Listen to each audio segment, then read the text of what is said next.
Hello and welcome to GHHU 2901 Online Research for College Students. This is our 10th lecture in a series of 10, and today we're going to talk about information ethics and copyright. But before we jump in, let's just take a moment and appreciate the journey we have all been on together. This is the last lesson in the class. The last PowerPoint slideshow, and probably the last time you're going to hear me talking into a computer for at least a little while. Throughout the whole class, we talked about things like fake news, citations, how to go about living your digital life, hopefully putting some kindness out there in your digital world, how to use the library, and I'm sure about much, much more. I just want to say it has been an absolute pleasure going through this with you. If you all need anything, even after this week, just go ahead and send me an email. My email address is on the library website. I'm here for you no matter what. If you're in the class or you're out of the class, I'm here to help. But this week, we're going to talk about copyright and information ethics. So before we jump in too far, I just want you to take a minute and think about how much do you know about copyright? You know, I put headphones there because I think most people are probably familiar about copyright from music piracy, how that was a thing in the 90s, and people would just go and use Napster and that kind of thing and download music. But how confident are you in what you know about copyright? You know, can you go to jail if you watch the wrong YouTube video? What if you post the wrong YouTube video? What if you found out a song on your phone was pirated from some other site? Are you in trouble? I think copyright's one of those areas where there's a lot of misconceptions and people just don't necessarily know all of what's going on with copyright. So that's what we're going to try and address in this week's class. I have a video. It's only 15 minutes long. I'm going to play it in this lecture, but I'm also going to post the link to D2L just in case the audio is not great. So here is our video, and let's give it a play. Thanks. I stock of contributed. Ooh. That's not what you want. Thanks. I stock photo for contributing swarm and the last universal common ancestor. Okay, there we go. The genes in our bodies can be traced back over 3.5 billion years to a single organism, Luca, the last universal common ancestor. As Luca reproduced, its genes copied and copied and copied and copied. Sometimes with mistakes, they transformed. Over time, this produced every one of the billions of species of life on Earth. Some of these adopted sexual reproduction, combining the genes of individuals, and altogether, the best adapted life forms prospered. This is evolution. Copy, transform, and combine. And culture evolves in a similar way, but the elements aren't genes, they're memes, ideas, behaviors, skills. Memes are copied, transformed, and combined. And the dominant ideas of our time are the memes that spread the most. This is social evolution. Copy, transform, and combine. It's who we are, it's how we live, and of course, it's how we create. Our new ideas evolve from the old ones. But our system of law doesn't acknowledge the derivative nature of creativity. Instead, ideas are regarded as property, as unique and original lots with distinct boundaries. But ideas aren't so tidy. They're layered, they're interwoven, they're tangled. And when the system conflicts with the reality, the system starts to fail.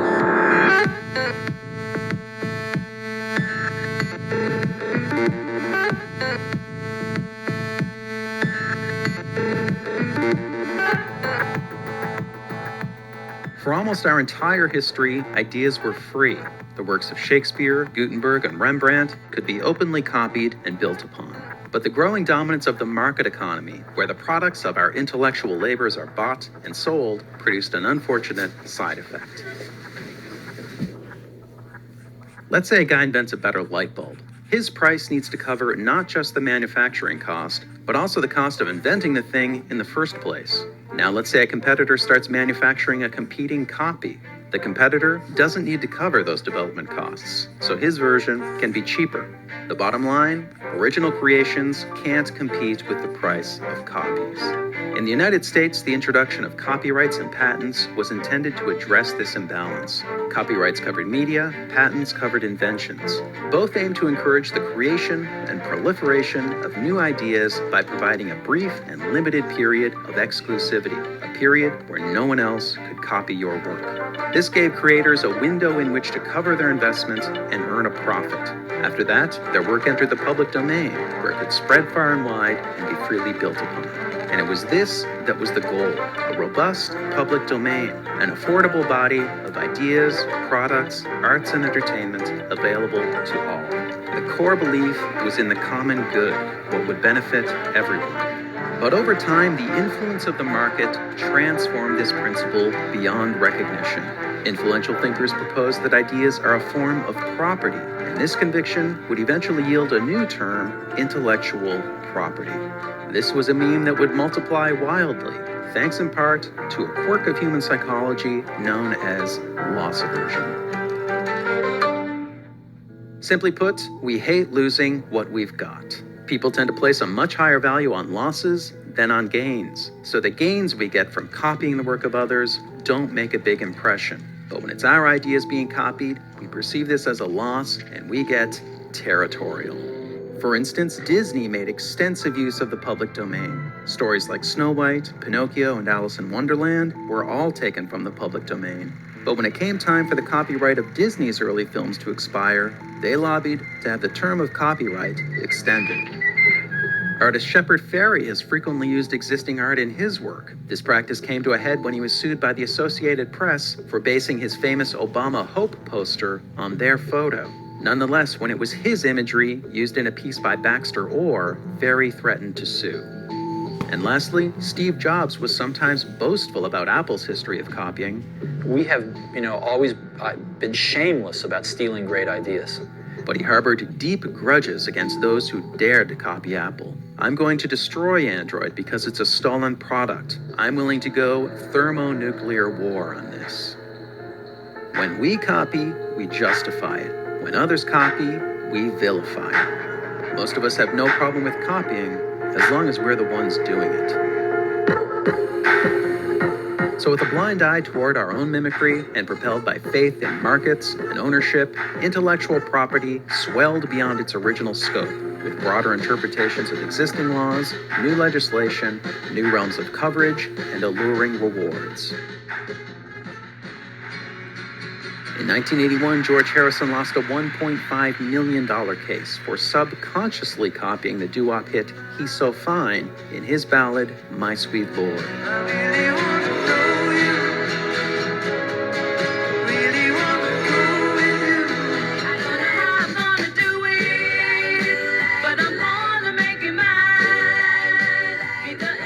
Prior to this, plenty of songs sounded much more like other songs without ending up in court. Ray Charles created the prototype for soul music when he based I Got a Woman on the gospel song It Must Be Jesus.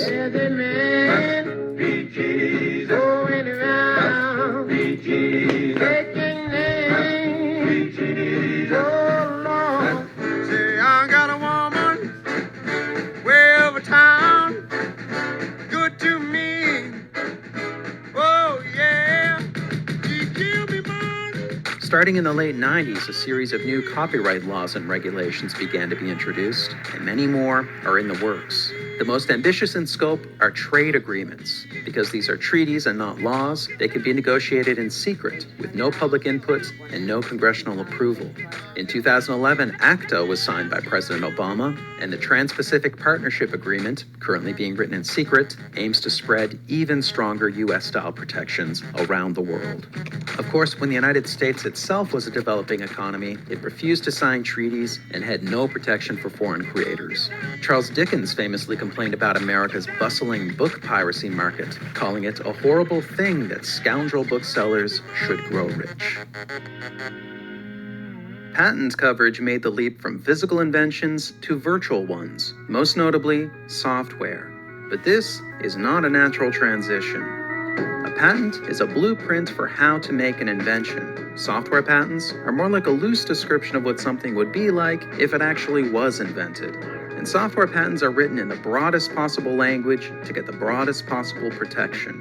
The vagueness of these terms can sometimes reach absurd levels. For example, information manufacturing machine, which covers anything computer-like, or material object, which covers pretty much anything. The fuzziness of software patents boundaries has turned the smartphone industry into one giant turf war.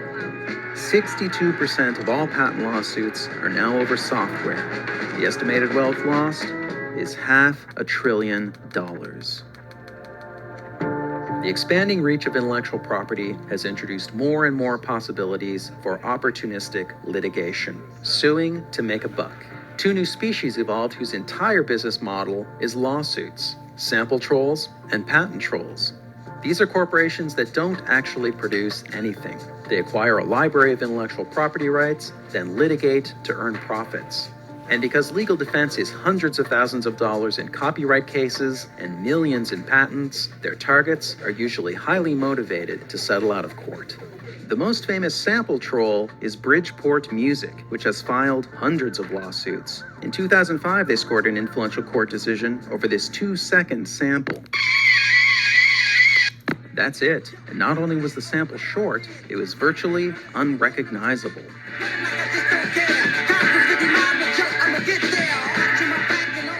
This verdict essentially rendered any kind of sampling, no matter how small, infringing. The sample-heavy musical collages of hip-hop's golden age are now impossibly expensive to create. Now, patent trolls are most common back in that troubled realm of software. And perhaps the most inexplicable case is that of Paul Allen. He's one of the founders of Microsoft, he's a billionaire, he's an esteemed philanthropist who's pledged to give away much of his fortune, and he claims basic web features like related links, alerts, and recommendations were invented by his long-defunct company. So the self-proclaimed idea man sued pretty much all of Silicon Valley in 2010. And he did this despite no lack of fame or fortune.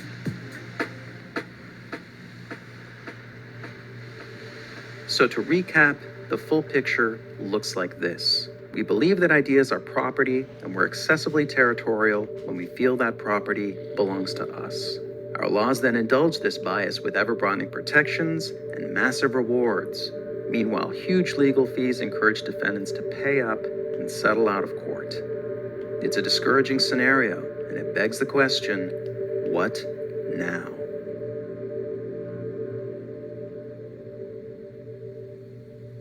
The belief in intellectual property has grown so dominant, it's pushed the original intent of copyrights and patents out of the public consciousness. But that original purpose is still right there in plain sight. The Copyright Act of 1790 is entitled An Act for the Encouragement of Learning.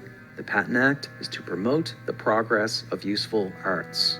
The exclusive rights these acts introduced were a compromise for a greater purpose. The intent was to better the lives of everyone by incentivizing creativity and producing a rich public domain, a shared pool of knowledge open to all.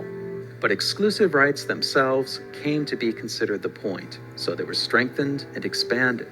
And the result hasn't been more progress or more learning, it's been more squabbling and more abuse. We live in an age with daunting problems. We need the best ideas possible, we need them now, and we need them to spread fast. The common good is a meme that was overwhelmed by intellectual property. It needs to spread again. If the meme prospers, our laws, our norms, our society, they all transform. That's social evolution. And it's not up to governments, corporations, or lawyers. It's up to us.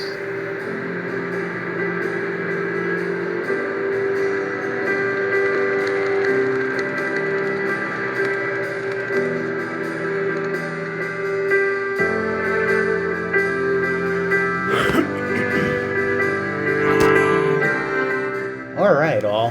I love this video. It is honestly a little bit older. Do we have a date? It is, wow, 9 years old. The video mentioned the Trans-Pacific Partnership Agreement, and that was axed, so that did not actually come into being. And Paul Allen passed away a couple years ago.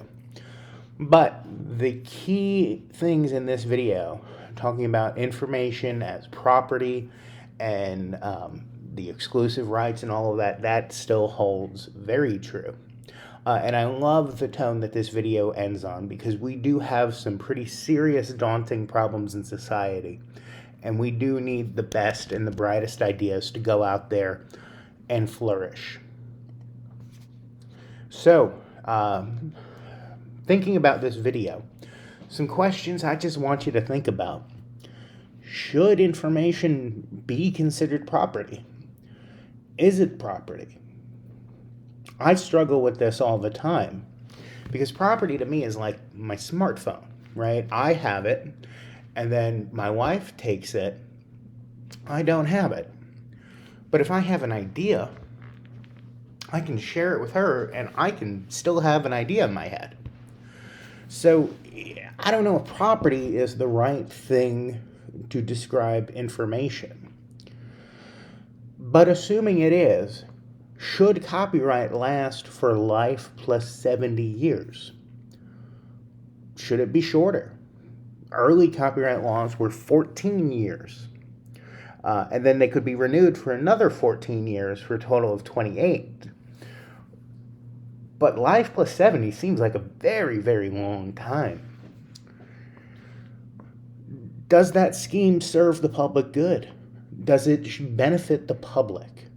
Or does it benefit individuals? Right? We do live in a capitalistic society. If I go out and I write a book, I want to be compensated for all the time and effort I put into writing that book. But at the same time, after 30 years, and nobody's really buying my book anymore, do I need the exclusive right to it? Or could someone else? How do you, as an individual, benefit from intellectual property laws? You know, you might have gone out and written a book, and you might be selling it, and you might do it on Amazon, and you get certain couple dollars per book. People do this. This is a common thing. How often do you share a link online? I mean, we talked about this a little bit in Social Media Week, but sharing a link, do you bear any responsibility for that if it's an infringing link? Probably not, but, you know, just something to think about. So, intellectual property is this big umbrella term for three things: trademark, copyright, and patent. Copyright is the big one I want to talk to you about. So, copyright is really 5 exclusive rights. It's the right to reproduce, so make copies of; the right to derive, so this includes fan fiction; the right to copy, which is similar to reproduce, but not quite; the right to perform and display. These rights are granted once they're in a fixed form, meaning they don't have to be published. Once I have it fixed and saved, then it is copyrighted. There is no submit it to the Copyright Bureau. That is an older concept that has since gone away. I just want to talk about this for a sec. If anyone's a Beatle fan, there's a song where they say, "If you like it, I'll sell you the rights," and that's a line in the song. These are the rights they're talking about, right? So if people go and write a paperback, because the song's Paperback Writer, these are the rights that they can sell. So if I write a book, I can sell the right to perform the book, basically the film rights, to one person, and then I can sell the right to copy to a different person who's going to make copies of the book. So these are exclusive rights of the creator, who then can sell different portions of it. Now, fair use. Everyone has seen this on YouTube, where they post a video, they know it's infringing, and they say, "Hey, it's fair use, I didn't mean anything." Turns out that's not a good defense at all. fair use isn't a legal right. It's not something you can just claim and then do whatever you want. You would have to be sued and brought before a judge before going ahead and claiming fair use. And if you're sued and you lose, you're going to have to pay $150,000 plus penalties plus lawyer fees. You don't want to be in that boat. So you really don't want to have to claim fair use, but it's useful just in case that ever happens. A judge would make the determination if your use was fair. They're going to consider the purpose and character of the work, the nature of the copyrighted work, how much you've used, and most importantly, the impact on potential market value. Meaning, did you just print off copies of the third Harry Potter book and distribute them to anyone who wanted one? If you did, you've probably hurt the sales of the third Harry Potter book, and now fewer people are going to buy it, and that wouldn't be considered fair use. But did you use a small section of it in a paper? That's probably fine. No one's going to hurt you for that. Also worth pointing out, 9 times out of 10, this does not go to trial. You do not really have to argue fair use in front of a judge. In practicality, whoever claims that you're infringing copyright is going to say, hey, if you pay me this amount of money, I won't go ahead and sue you in court. Now, you then can make that determination of, I want this to go to court because this is fair use, or you could say it's not worth it and I'll pay. By far and away, the majority of these things are settled out of court, but it does have the potential to actually go in front of a judge. Now, the public domain is something I think everyone needs to know about. This is what happens with works whose copyright expires. We talked about that life plus 70 years. This is what happens after life plus 70 years. The public essentially owns the copyright, meaning nobody does, right? This is generally works before 1923. It is government works, and there's a lot of cool things that were published before 1923. I really recommend you check out these books, Gutenberg.org, DPLA, Archive, Feedbooks. Feedbooks is one of my favorites. And that link was in trouble. Here you go. They have all sorts of books that are either in the public domain or that you can buy. Oh, that was my problem. That was my public domain book. Free public domain books. There we go. And so you can get some books from the public domain. Heart of Darkness, Treasure Island, Oscar Wilde, Count of Monte Cristo. And one of the reasons I like Feedbooks is that the books that they put on here actually look pretty good. Like, there's the book. And this is pretty readable. And this is the whole book. So I could sit there and actually read this on my iPad or my phone. Lots of really good stuff there. Do they have audiobooks on here? That is the question. They do not. Some of these sites also have audiobooks where people will go on and volunteer to read, say, The Count of Monte Cristo, and then post the MP3 online. So I really do recommend you check these out, particularly if you're looking for a book that's older than 1923, and you want to carry it with you. You can do that because it is in the public domain. Government works are also interesting because they were created by the government, which is, for and of and by the people, and they can't copyright anything.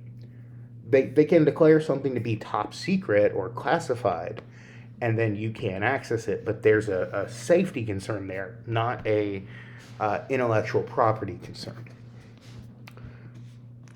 So the Creative Commons is something that I think every single college student needs to know.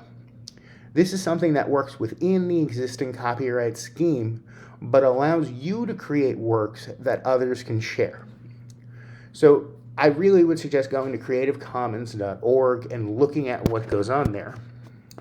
But they have images like this that you can post on your work to say it is a Creative Commons license. And they range from, you can share it as long as you attribute it to me and you say this was so-and-so's work to begin with, or you can share it with more restrictive licensing where it's Creative Commons and you can share it as long as you say it's by me, that you're not making money off of it, and that's non-commercial, and that it's non-derivative, that you can't, make derivative characters. And you can do anything in between. This is something that I hope you will take to heart as you begin your careers and you create really awesome things that you want people to share. I'm hoping you'll consider sharing them with a Creative Commons licenses so other people can look at it, can view it, and you can spread your ideas far and wide. The college does have a policy on copyright. It basically says that we adhere to copyright law. But it also talks about plagiarism. And it says basically that we cite our sources to avoid copyright issues or plagiarism issues. So that's one very good reason why you should always cite your sources. Little bit of class notes. This week we're not going to do a discussion board. I think everyone has worked super hard to get their annotated bibs in, but there is a quiz in D2L. So I ask you, please make sure you take that quiz, and if you have anything outstanding, get it to me by the end of the week. I can't extend anything further than that because grades are due to the college. So if you have any quizzes that are still due, go ahead and submit them. Any points are better than no points. And then I can have everything in there, and then hopefully, fingers crossed, everyone will get a good grade in this class. With that, I really do hope this class was useful to you. Please go ahead and reach out to me if you need anything. The end of class survey should be online very, very soon, so make sure you take a look at that. And finally, I didn't do this for all the lessons, but I did it for most. I thought I would show you. Here's the two animals in my home. Here's Lola, the beagle, and Penny, the tabby. And this is little Eleanor. So, yep, it is a fun and wild house over here. So with that all, thank you. I really do appreciate you, and I hope you have a great week. I will see you later.